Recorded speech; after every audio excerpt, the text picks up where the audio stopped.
कोशिश हमारी यही, तोड़ेंगे मौन को और जारी रखेंगे संवाद।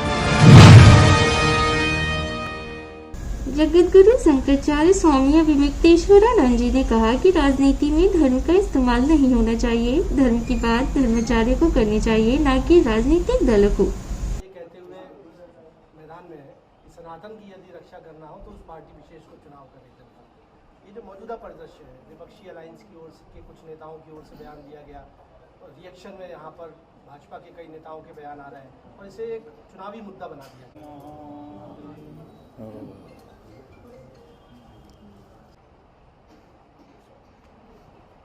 बात यह है कि हम इस तरह के वक्तव्यों पर प्रतिक्रिया नहीं देना चाहेंगे।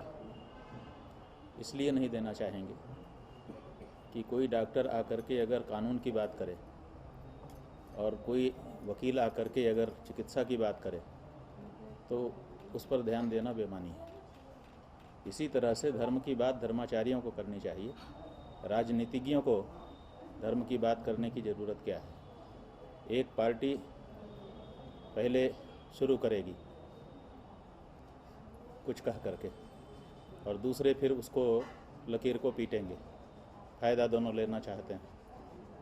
तो ये जो धर्म है इसका फ़ायदा उठाने का जो प्रयास है इन राजनीतिज्ञों का, चाहे सनातन के पक्ष में हो चाहे विपक्ष में हो, धर्म का नाम लेकर के राजनीति का लाभ लेना ये गलत है और हम इसकी आलोचना करते हैं। सनातन धर्म के ऊपर अगर कोई धार्मिक धर्म का ज्ञाता आक्षेप करेगा उसका जवाब देने के लिए हम लोग हैं।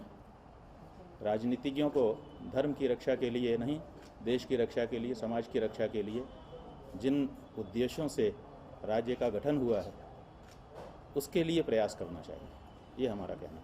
महाराज जी, माँ जगत जननी की परिभाषा होनी चाहिए और इलेक्शंस किस तरीके से होने चाहिए? देखिए, हम अभी कह रहे थे, हमारी बात के मर्म को ठीक से समझने की ज़रूरत है।